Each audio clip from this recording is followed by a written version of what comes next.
Hola a todos, en esta clase continuaremos con el tema de semiconductores.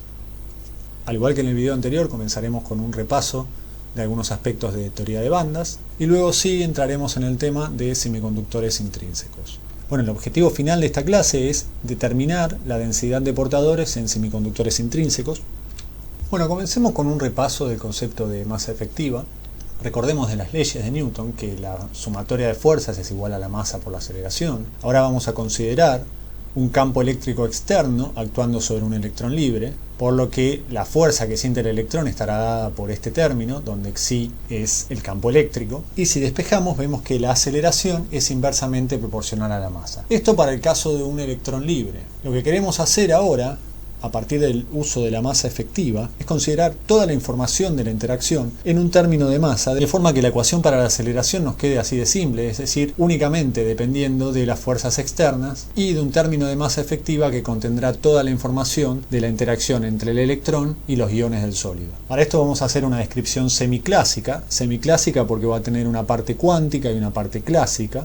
En la parte cuántica diremos que la partícula tiene asociada una onda y que la velocidad de esa partícula es igual a la velocidad de grupo. Recordemos la definición de velocidad de grupo como la derivada de la frecuencia respecto del número de onda, y de las ecuaciones de de Broglie teníamos que la frecuencia estaba relacionada con la energía total y la constante de Planck, y el número de onda estaba relacionado con el momento lineal y la constante de Planck. Si reemplazamos estas ecuaciones en esta derivada, vemos que podemos escribir la velocidad de grupo como la derivada de la energía total respecto del momento lineal. Veamos esto para el caso de una partícula libre.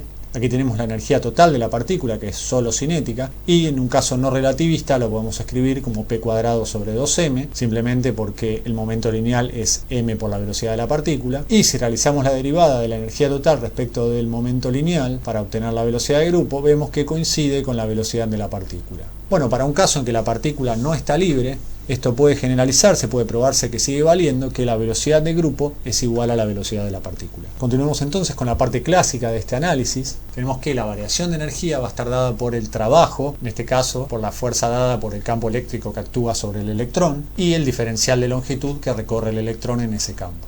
Podemos reescribir esta ecuación simplemente multiplicando y dividiendo por el diferencial de tiempo, y si consideramos el caso en que estos diferenciales son muy pequeños, esto coincide con la derivada. En este caso sería la derivada de la energía respecto del tiempo es igual a la fuerza que actúa sobre el electrón por la velocidad de la partícula. Habíamos dicho en la diapositiva anterior entonces que la velocidad de grupo coincidía con la velocidad de la partícula, con lo cual aquí podemos reemplazarla. Veamos entonces qué sucede con la aceleración. La aceleración es la derivada de la velocidad de la partícula respecto del tiempo, pero la velocidad de la partícula coincide con la velocidad de grupo. Y la velocidad de grupo, como vimos en diapositivas anteriores, podemos escribirla como esta expresión, que aquí fue reemplazada, y si intercambiamos los diferenciales vemos que nuevamente nos aparece la derivada de la energía respecto del tiempo, que podíamos escribir como esta expresión. Entonces, reemplazando y nuevamente reemplazando la velocidad de grupo por esta expresión, obtenemos finalmente esta última expresión, donde vemos que la aceleración es directamente proporcional a la fuerza externa que actúa sobre el electrón e inversamente proporcional a un término de masa efectiva dado por esta expresión.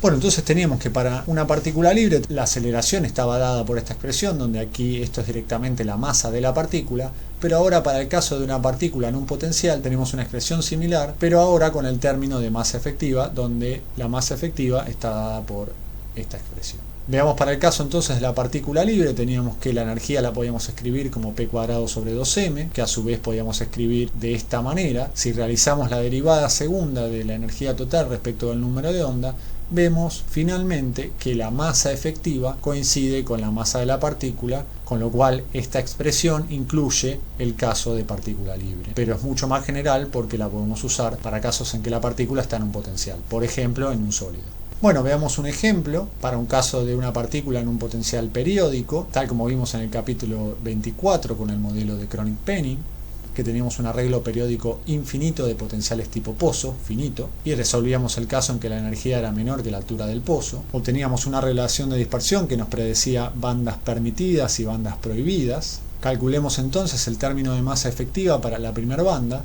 Entonces tenemos que calcular esta expresión a partir de la relación de dispersión. Aquí tenemos la línea llena, es la relación de dispersión entonces para el caso de un potencial periódico, y la línea punteada es la relación de dispersión para una partícula libre, que ya la calculamos en la diapositiva anterior y vimos que la masa efectiva coincidía con la masa de la partícula. Veamos para este caso, entonces necesitamos la derivada segunda de la energía respecto del número de ondas. La derivada primera nos da de esta manera, dado que la derivada empieza a crecer pero luego se va acercando a cero cuando llega al borde de la banda. Entonces la derivada segunda, dada que pasamos por un máximo, la derivada segunda pasa por cero. Y la masa efectiva entonces es inversamente proporcional a esta derivada, con lo cual la inversa de esta derivada nos da de esta forma. Entonces analicemos el resultado. Podemos ver que no siempre es igual a la masa de la partícula, tal como teníamos en el caso de la partícula libre, que puede ser mayor a la masa de la partícula, también puede ser menor a la masa de la partícula, puede ser negativa, ya veremos qué significa que la masa sea negativa, y además puede tender a infinito. Un caso de masa infinita, recordando que la aceleración era inversamente proporcional a la masa, tenemos que un caso de masa infinita es un caso de aceleración neta nula. Para entender qué significa una masa efectiva negativa, recordemos la ley de Bragg. Teníamos que cuando la diferencia de caminos era igual a un número entero de longitudes de onda, teníamos interferencia constructiva, es decir, teníamos un máximo, en este caso unidimensional. La ley de Bragg se reduce simplemente poniendo el ángulo igual a 90 grados, es decir, que la onda incide sobre el arreglo periódico de esta manera, y cada vez que la diferencia de caminos coincide con un número entero de longitudes de onda, tendremos un máximo de interferencia. Entonces, a partir de la ley de Bragg, la ecuación a la que llegamos es simplemente que tendremos máximos cada vez que la distancia entre los iones coincida con un número entero de pi sobre k. Veamos entonces que para el caso k igual a 0, es decir, en el extremo inferior de la banda, esto no se puede cumplir, es decir, no tenemos onda reflejada, pero para el caso pi sobre d, es decir, el extremo de la banda, extremo superior de la banda, esto se cumple para n igual a 1, hay un máximo de reflexión que nos dice que lo que estamos teniendo, y recordando que la velocidad de la partícula coincide con la velocidad de grupo, es que un sistema en el cual aplicamos un campo que nosotros esperaríamos que acelere la partícula en una dirección, debido a la interacción de ese electrón con el medio, el electrón irá en sentido opuesto, la partícula irá en sentido opuesto al que nosotros suponíamos que iba a ir al aplicar el cambio. Por eso la masa efectiva es negativa, porque nosotros aplicamos la fuerza en una dirección esperando acelerarlo en esa dirección, y la aceleración es en sentido opuesto. Bueno, esto nos permite introducir el concepto de huecos. Recordemos, a t igual a 0, vimos en la clase anterior, que en un semiconductor teníamos una banda de valencia totalmente llena y una banda de conducción totalmente vacía. Si recordamos la función de Fermi-Dirac que nos daba la probabilidad de ocupación, teníamos que la probabilidad de ocupar la banda de conducción era nula. Ahora, si la temperatura es mayor a 0, la función de Fermi se modifica y tenemos una zona dentro de la banda de conducción que tiene probabilidad no nula de ser ocupada. Y cuando un electrón que estaba en la banda de valencia pasa a la banda de conducción, deja una vacancia en la banda de valencia. En esta diapositiva lo que vemos es el comportamiento de un semiconductor a t igual a 0, donde la banda de valencia está siempre llena y la banda de conducción está siempre vacía y ningún electrón puede pasar de la banda de valencia a la banda de conducción. Y aquí para t mayor a 0 tenemos una probabilidad no nula que un electrón sea promovido de la banda de valencia a la banda de conducción, dejando un hueco atrás. Entonces, ya habíamos visto que a t igual 0 Kelvin el semiconductor es un aislante, pero a t mayor o igual a 0 Kelvin algunos electrones pueden pasar a la banda de conducción, si el gap es lo suficientemente chico, y dejan una vacante en la banda de valencia. Esto es lo que denominamos un hueco. Los electrones en la banda de conducción pueden ahora moverse bajo la influencia de un campo eléctrico externo. Es decir, estos electrones que están aquí arriba ahora encontrarán niveles superiores disponibles que, ante la presencia de un campo eléctrico externo, les permitirán ir acelerando y de esta forma contribuir a la conducción. Pero a su vez, los electrones de la banda de valencia ahora pueden moverse a los estados desocupados. Y habíamos visto que los estados libres en el borde superior de la banda de valencia son estados en los cuales la masa efectiva es negativa. O sea que, equivalentemente, ahora podemos pensar el problema como que, dado que tengo masa negativa, puedo pensar que el hueco es una partícula con masa positiva, igual a la masa del electrón, y carga también positiva. Bueno, comencemos entonces con la descripción de semiconductores intrínsecos. Los ejemplos más comunes de este tipo de semiconductores son el silicio y el germanio, simplemente porque son difíciles de lograr con otros elementos. Estos están caracterizados por una concentración de impurezas de 1 en 10 a la 10, es decir, el cristal es muy puro. Y en este tipo de semiconductores las propiedades eléctricas no son afectadas por las impurezas, simplemente porque son muy bajas, y están determinadas únicamente por la estructura de bandas del material. Y esto nos dice entonces que el número de huecos en la banda de valencia es igual al número de electrones excitados térmicamente a la banda de conducción, dado que, como no hay impurezas, no hay una fuente adicional de portadores, que pueden ser tanto electrones como huecos. Bueno, entonces comencemos con el cálculo de la densidad de electrones. Queremos saber el número de electrones por unidad de volumen que podemos tener en la banda de conducción para una dada temperatura. Entonces recordemos la función de Fermi-Dirac. Para el caso T mayor o igual a 0, teníamos que nos aparecía una probabilidad de ocupación no nula en la banda de conducción. Y además recordemos la función densidad de estados, que era el número de estados de energía disponibles en la banda, y tenía esta forma funcional. Entonces, el número de electrones por unidad de volumen estará dado por un término dado por el volumen del sólido, y la integral entre el mínimo de energía de la banda y el máximo de energía de la banda de el número de estados que tengo disponible por la probabilidad de ocuparlos. Vamos a elegir el 0 de energía sobre la banda de valencia, sobre el límite superior de la banda de valencia, con lo cual la densidad de estados para electrones en la banda de conducción estará dada por esta ecuación, vale 0 en la energía del gap, es decir, en el borde inferior de la banda de conducción vale 0, y luego crece con una potencia a la 1 medio. Notar que en esta expresión de la densidad de estados hemos escrito ya la interacción de los electrones con el potencial mediante el uso del término de masa efectiva. Bueno, y la función distribución de Fermi-Dirac estaba dada por esta forma, y recordemos que la energía de Fermi no era otra cosa que la energía para la cual la probabilidad de ocupación era 1 medio. Entonces la densidad de electrones la vamos a poder escribir de esta manera, pero el cálculo tiene varias dificultades. Uno es que no es fácil de integrar esto, además no sabemos los límites de integración, dado que para conocerlo deberíamos hallar el diagrama de bandas del material, y eso implica resolver la ecuación de Schrödinger en un potencial periódico, en este caso un potencial que está dado por una estructura tridimensional. No es imposible, pero es complicado de hacer, y no sabemos el nivel de Fermi, es decir, en esta ecuación no tenemos idea quién es el nivel de Fermi. De la misma manera tampoco conocemos la energía del gap, dado que para eso deberíamos conocer el diagrama de bandas, y la energía del gap estaría dada por el ancho de la banda prohibida.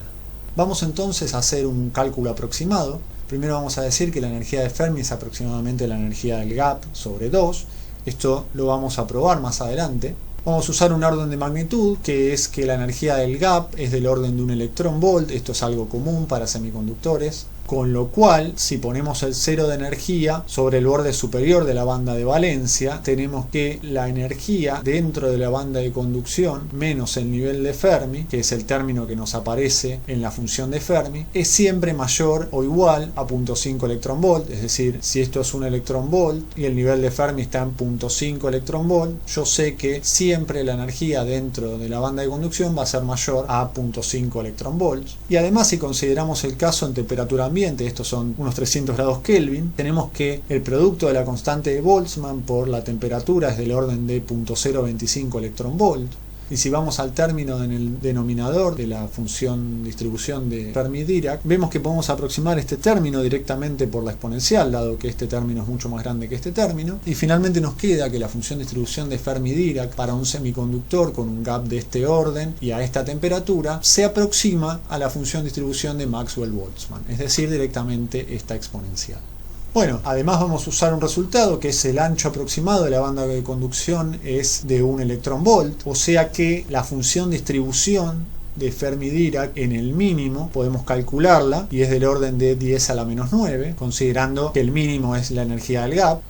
Y en el máximo, esto nos da 10 a la menos 26, que comparado con 10 a la menos 9 es mucho menor, con lo cual podemos pensarlo como 0. Y en nuestra expresión vamos a ver que da lo mismo usar que el borde máximo de la banda de conducción es infinito. Entonces, finalmente, el número de electrones por unidad de volumen en la banda de conducción lo vamos a poder escribir como esta expresión, donde noten que estamos integrando entre la energía del gap, es decir, el borde inferior de la banda de conducción, e infinito porque probamos que no nos importaba saber el orden superior, dado que la función de distribución de Fermi-Dirac cae muy rápidamente y ya la probabilidad tanto en el borde de la banda de conducción como en infinito da muy chica. Entonces la integral que tenemos ahora es mucho más fácil de realizar y aquí tenemos el resultado. Y veamos un ejemplo entonces para el silicio, el cual tiene un gap de 0.1 electronvolts, una masa efectiva calculada a partir del diagrama de bandas que nosotros no estamos calculando, y a temperatura ambiente de 300 Kelvin la energía de Fermi es aproximadamente la energía del gap sobre 2, es decir, el nivel de Fermi está en la mitad de la banda prohibida. Y entonces, reemplazando todos estos valores en esta ecuación, tenemos que el número de electrones por unidad de volumen en la banda de conducción es del orden de 2.6 por 10 a la 15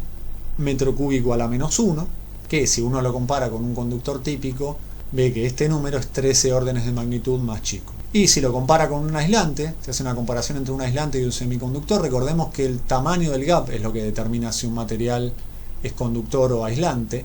Entonces teníamos que el gap del silicio es 1,1 electronvolts y el gap de carbono en estructura diamante es del orden de 6 electronvolts. Si uno calcula nuevamente las densidades de electrones por unidad de volumen en la banda de conducción para el carbono en la estructura diamante y para el silicio, ve que hay una diferencia relativa de 10 a la menos 44, es decir, el carbono tiene muchísimo menos electrones por unidad de volumen, con lo cual se comporta efectivamente como un aislante. Veamos ahora la densidad de huecos, realizando un cálculo de forma similar. Recordemos que el nivel de energía lo pusimos sobre la banda superior, entonces ahora el número de huecos por unidad de volumen en la banda de valencia va a estar dado por esta expresión, donde nuevamente AQ está representando el volumen completo del sólido. Debemos integrar entre el mínimo de la banda de valencia y el máximo, el número de estados disponibles por la probabilidad de ocuparlos. En este caso los huecos de menor energía van a ser los que estén en el borde superior y los de mayor energía van a ser los que estén en la banda inferior. De esta forma la función densidad de estados crece hacia abajo. Entonces, en semiconductores intrínsecos, la probabilidad de tener un hueco de energía E en la banda de valencia es la misma que la de la ausencia de un electrón de igual energía. Con lo cual, la función de distribución de Fermi para un hueco a energía E va a ser 1 menos la función de distribución de Fermi para un electrón a igual energía. Si realizamos este cálculo, vemos que nos queda una expresión bastante parecida, donde simplemente se ha intercambiado el signo de la energía de Fermi por el de la energía. Nuevamente, si consideramos que el nivel de Fermi está en la mitad de la banda prohibida y vemos que es menor a 0 siempre en la banda de valencia, tenemos que este término es siempre mayor a 0 y para una temperatura de 300 Kelvin este término es siempre mucho mayor que el término KB por T, con lo cual nuevamente podemos simplificar la función de distribución de Fermi-Dirac por una función exponencial.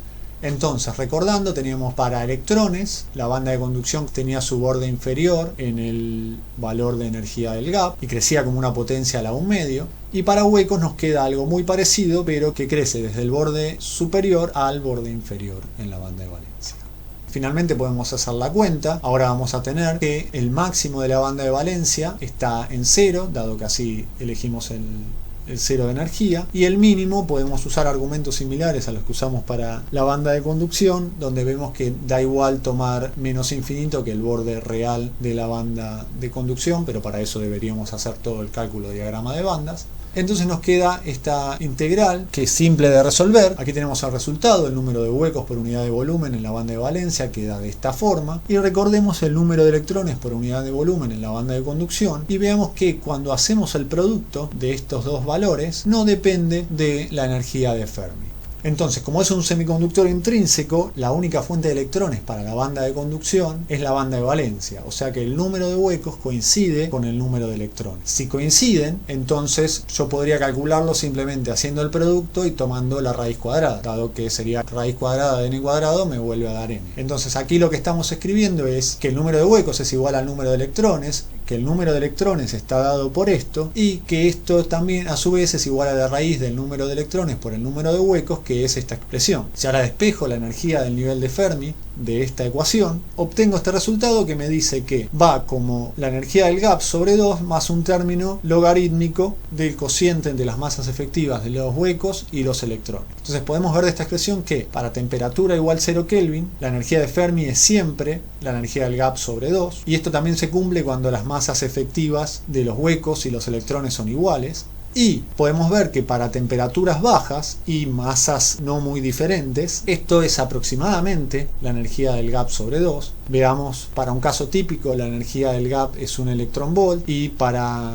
temperatura ambiente habíamos dicho que el producto KB por T es 0.025 electronvolts, con lo cual es simple ver que este término es mucho más chico que este término, con lo cual podemos aproximar la energía de Fermi directamente por la energía del gap sobre 2 cuando estamos a temperaturas bajas.